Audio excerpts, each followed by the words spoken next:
খাওয়া দাওয়া ও শ্যামনগর কালীবাড়ির মেলা। Hello guys, this is Obi and you are watching Obi's tube. তো আমি চলে এসেছি একটা নতুন মিনি ব্লগ নিয়ে। তো আজকে সকালবেলা ব্রেকফাস্ট আমি নানপুরি দিয়ে সারবো অন্য অন্য দিনের মতোই। তো নানপুরি তাদের খেয়ে নিলাম। তো আমাদের সন্ধ্যাবেলা যে একটু মেলা যাওয়ার প্ল্যান হচ্ছে, শ্যামনগর কালীবাড়িতে মেলা স্টার্ট হয়ে গেছে 17 ডিসেম্বর থেকে। তো আমরা আজকে যাচ্ছি। তো সম্রাট ছিল আমার পার্টনার। তো আস্তে করে ঢুকে গেলাম মেলার ভিতরে। দেখলাম অতটা ভিড় নেই, আগের বারের তুলনায় অনেকটাই কম ভিড় আছে।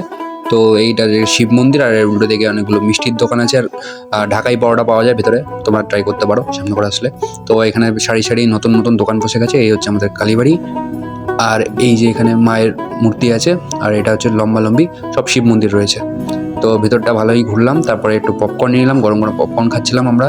তারপরে খিদে পেয়ে গেছিলো, তাই মেন কোর্সে আমরা খাচ্ছি তরকা আর রুমালি রুটি। তো এরকম বড় বড় সাইজের রুমালি রুটি দিয়ে তরকা বেশ ভালোই লাগলো। তো 5 পিস নিয়েছিলাম, দুজন মিলে খেয়ে নিয়েছি।